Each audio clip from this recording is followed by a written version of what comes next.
Querido telespectador da Rede Católica da Igreja, desde os estúdios da TV Evangelizar, aqui venho e você me acolhe, por isso lhe agradeço. Aqui venho para a nossa leitura orante da Palavra, para o domingo, dia 8 de novembro. É o 32º domingo do tempo comum. O que nos propõe a Igreja como palavra a ser proclamada nas nossas celebrações é o capítulo 12 de Marcos, 12, 38 a 44.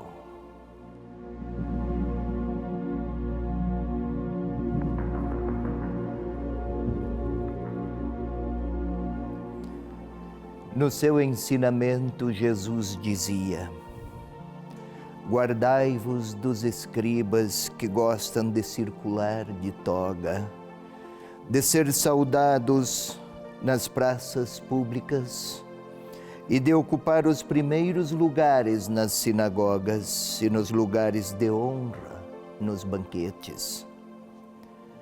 Mas devoram as casas das viúvas e simulam fazer longas preces.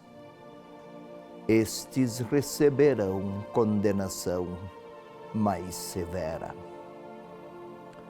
E, tendo ele se sentado na frente do tesouro do templo, observava como a multidão lançava pequenas moedas no tesouro, e muitos ricos lançavam muitas moedas. Vindo uma pobre viúva, lançou 2 moedinhas, isto é, 1 quadrante. E chamando a si os discípulos, disse-lhes: em verdade eu vos digo que esta viúva, que é pobre, lançou muito mais do que todos os que ofereceram moedas ao tesouro. Pois todos os outros deram do que lhes sobrava. Ela, porém, na sua penúria, ofereceu tudo o que tinha, tudo o que possuía para viver. Palavra da salvação.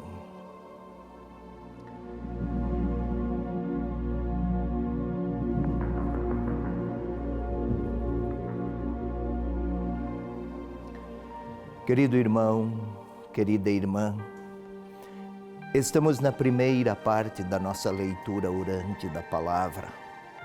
A Palavra, segundo o que pensava o próprio evangelista no seu tempo. Tentemos explicar. Observemos, estamos no capítulo 12, Jesus já chegou em Jerusalém. Foi desde a Galileia para Jerusalém. O caminho foi difícil, anunciava a cruz. Os discípulos tinham grandes dificuldades em compreender que seguir Jesus comportava também abraçar a cruz. E lá iam, chegaram. E no templo houve, em Jerusalém melhor, foram dias. Estamos na semana da presença de Jesus em Jerusalém. Foram dias tensos, culminaram com a cruz. Só para ilustrar, por exemplo, houve a parábola dos vinhateiros homicidas, recorda? Mas antes, Jesus purificou o templo, lembra? Depois, para enredar Jesus e flagrá-lo em alguma contradição, perguntaram sobre o imposto a César. Depois questionaram-no sobre a ressurreição dos mortos. Depois alguém quis saber sobre qual era o primeiro dos mandamentos. A tensão crescia. Pois bem, neste contexto, no templo, Jesus estava a dizer: guardai-vos dos escribas que gostam de circular de toga, de ser saudados nas praças públicas. Quem é escriba? O escriba é aquele que escreve, daí a palavra. Desde os tempos do exílio, lá pelos anos 550 a.C., os escribas escreveram a lei, o povo estava no exílio. E lá surgiram, escreveram, registraram. A Bíblia que temos do Antigo Testamento, foram eles que fizeram. Conheciam muito. Pois bem, eram escribas e tinham-se em alta conta, gostavam de reconhecimentos, de destaques nas praças públicas, dos primeiros lugares nas sinagogas. A sinagoga é o lugar onde o povo se encontrava, especialmente aos sábados, estamos naquela época, para ler e partilhar a palavra. Era o Antigo Testamento, a Torá, assim chamada, a lei, os profetas.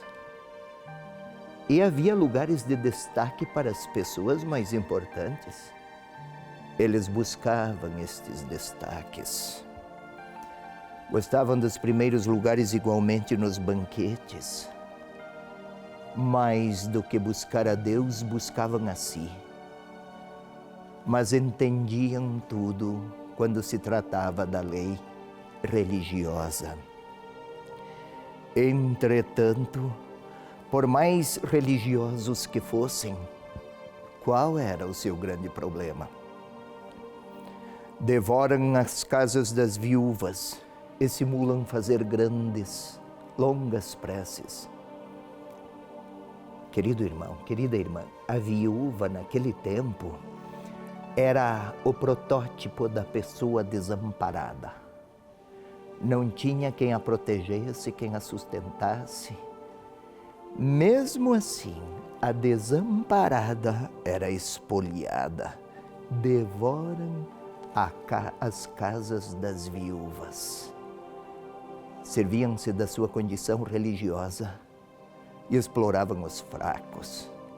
E eram muito religiosos. Estes receberão condenação mais severa. Curioso, nunca até então Marcos falara de condenação. Até então Jesus não pronunciara nenhuma palavra de condenação.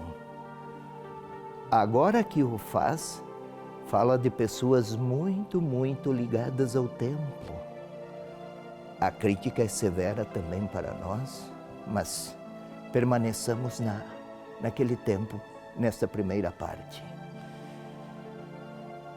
E sentado ao tesouro do templo, observava como a multidão lançava moedas no tesouro. E muitos lançavam muitas moedas. Muitos ricos. O tesouro do templo era um lugar por onde passavam todos os que visitavam Jerusalém. Lá deixavam algo para o culto. E eram lá depositadas verdadeiras fortunas. Pesquisas históricas confirmam. E havia diversos e diferentes, conforme a quantidade, diferentes ou cofres em forma de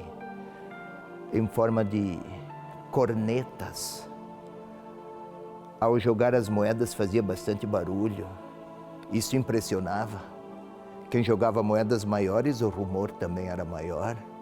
E impressionava. Uma destes locais de depósito não fazia ruído, não fazia rumor. Foi lá que a pobre viúva depositou o que podia.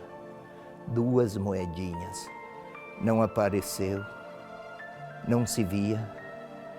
Até não fala das vestes da viúva. Dos escribas, muitas vestes, muitos destaques, muita evidência para si, para seus heroísmos, digamos assim, religiosos.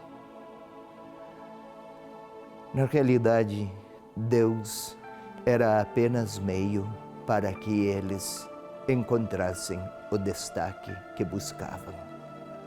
A viúva não. Pois todos os outros, dizia Jesus, a viúva, ofereceu mais por quê? Todos os outros deram do que lhes sobrava. Ela, porém, na sua penúria, ofereceu tudo quanto possuía, tudo o que possuía para viver. Este detalhe, 2 vezes até, o evangelista retrata, ofereceu tudo quanto possuía, tudo o que possuía para viver. Aqui foi traduzido tudo o que possuía para viver. Mas Marcos disse mais. Ele escreveu, esta ofereceu a sua vida. Depositou, simbolicamente, entregou nas mãos de Deus o que ela era, o que tinha, sim, mas muito mais quem ela era. Ela colocou 2 moedinhas, com 2 moedas, pequenas moedas, àquela época era um valor suficiente para comprar apenas 2 pequenos pães. Era tudo o que possuía. Era ela. Entregou-se confiadamente ao seu Senhor. Que diferença! A viúva com poucas vestes, os escribas com todos os destaques e aparências. Quem era Deus para uns, os escribas? Quem era Deus para a viúva? Fica aberta a reflexão.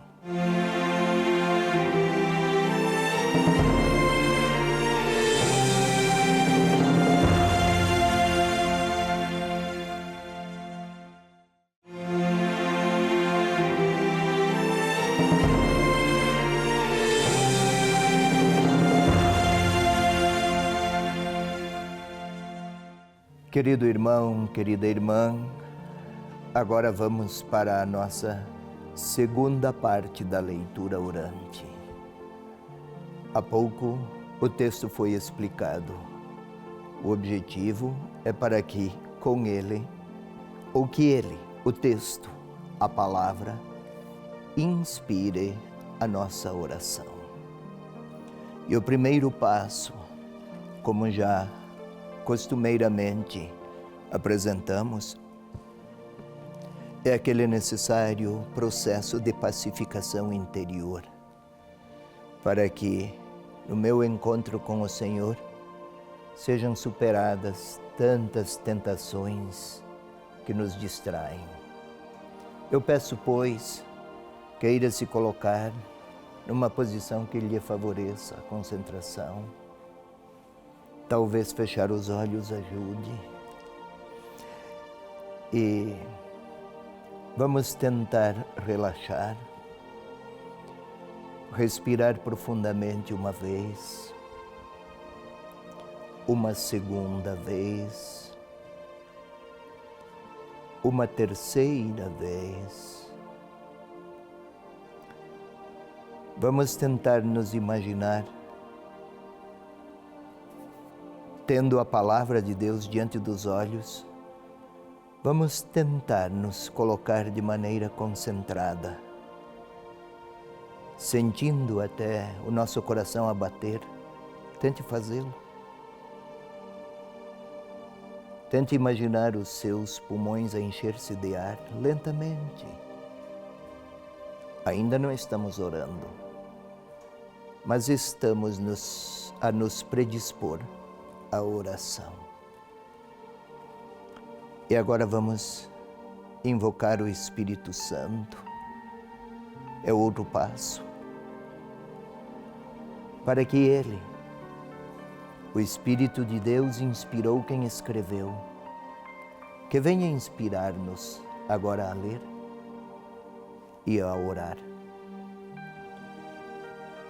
Vem, Espírito Santo,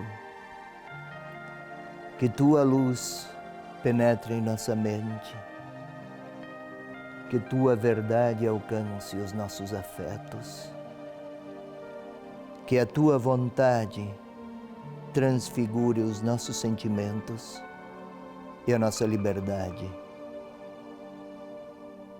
Vem orar em nós, Espírito de Deus. Faze-nos capazes de compreender a palavra que inspiraste. E agora vamos também pedir perdão para que nossa oração, que ela seja vivida e experimentada, feita em paz, pedindo ao Senhor que nos perdoe. Isto, Senhor, perdoa-nos. Palavras, gestos, vem nos perdoar. Senhor Jesus Cristo, perdoaste a tantos. O paralítico, a pecadora, o cego, a Pedro, após ter negado. Vem nos perdoar, Senhor, pois queremos compreender e acolher-te na palavra. E vem perdoar em nós, Senhor Jesus, aqueles a quem não conseguimos perdoar. Nós não podemos, somos fracos, não conseguimos. Tu podes, tu consegues. Pois bem, tendo dado estes passos, vamos ao quarto passo. Vamos ler o texto com a imaginação. Aqui é importante até fechar os olhos e imaginar. É Marcos, capítulo 12, versículos 38 a 44. Já o lemos, já foi explicado. Vamos imaginar Jesus no templo, gente que entra, bastante gente. Gente que entra, gente que sai, gente que canta salmos, que oferece sacrifícios, que faz suas ofertas. Muitos, e nós estamos a ler todo este cenário, a ver com a nossa imaginação. E Jesus está a explicar a quem o circunda. Está a explicar, guardai-vos. Ele é enfático, o verbo usado é muito forte. Guardai-vos dos escribas. Está a explicar como não se deve amar a Deus, como não se deve ser religioso. E lá no templo passam escribas com aquelas vestes brilhantes, com aquele modo destacado, com aquelas formas ostentatórias. E a minha imaginação está a me ajudar a ver tantas aparências. E ele está a explicar. Aparecem muito, dão evidência a si mesmos. E vejo tantos lá naquele templo, com a minha imaginação, inclusive com poupudas ofertas. Sigo com a imaginação também uma pobre viúva. Pobre, tem pouco, nem fala das vestes. Encurvada, talvez alguma dor nas junturas, fisicamente alquebrada. Minha imaginação ajuda, colocando suas 2 moedinhas. Com aquelas 2 moedinhas, ela poderia comprar 2 pequenos pães. Era a sua vida. Oferece tudo. Quanta confiança em seu Deus. Posso até observá-la com a minha imaginação. E se afasta. Ninguém a vê. Não tem belas aparências. Nada. Aos poucos se distancia. Ninguém a percebeu. Mas Deus conhece os corações. Pois bem, vamos ao outro passo agora, o mais importante, da nossa leitura orante. Talvez vamos inserir-nos no texto, colocar a nossa história, vamos inserir-nos no cenário, como se fôssemos protagonistas. E talvez eu tenha traços do escriba. Vamos tentar aí imaginar-nos naquele cenário e ver aqueles escribas que entravam no templo com toda a ostentação de vestes, de grandezas, de autossuficiências, de exigências com Deus, de direitos, de méritos. E talvez o nome daquele escriba que com a imaginação eu vi passar, talvez tenha o meu nome e a minha história e as minhas ostentações e os direitos que pretendo ter diante de Deus e os julgamentos que fiz, o desprezo por aqueles outros que não têm as virtudes que eu tenho. Talvez eu seja um daqueles e frequento o templo. Pois bem, o Senhor está a me olhar. E talvez a pedir de mim, guardai-vos dos escribas. O que Ele gostaria de pedir de mim? Do que devo eu me despojar? Se vou ao templo, se frequento a comunidade, se há algum motivo que desfigura aquela busca sincera pelo Senhor, por Deus, posso tomar consciência agora. Mas vejo também a viúva, desamparada e frágil, oferecendo sua vida. Quantas pessoas que não têm nome, que não têm nada que se destaque, conheço. Posso até lembrar de alguém. E talvez eu tenha dado estes passos de despojar-me de tudo o que me afasta do Senhor, para ficar só com a inteireza da minha pobre pequenez e oferecer-lhe o que o Senhor pede de mim, meus méritos, minhas obras, ou o melhor do meu coração. Em silêncio eu posso responder. E a Ele posso agora dizer. A música de fundo pode me ajudar. Novamente volto a perguntar: o que o Senhor pede de mim?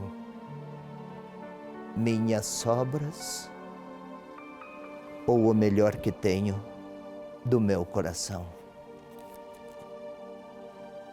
Tentemos responder com simplicidade, com singeleza. Responda-lhe: eu aqui, você aí. Vamos lhe respondamos-lhe como filhos.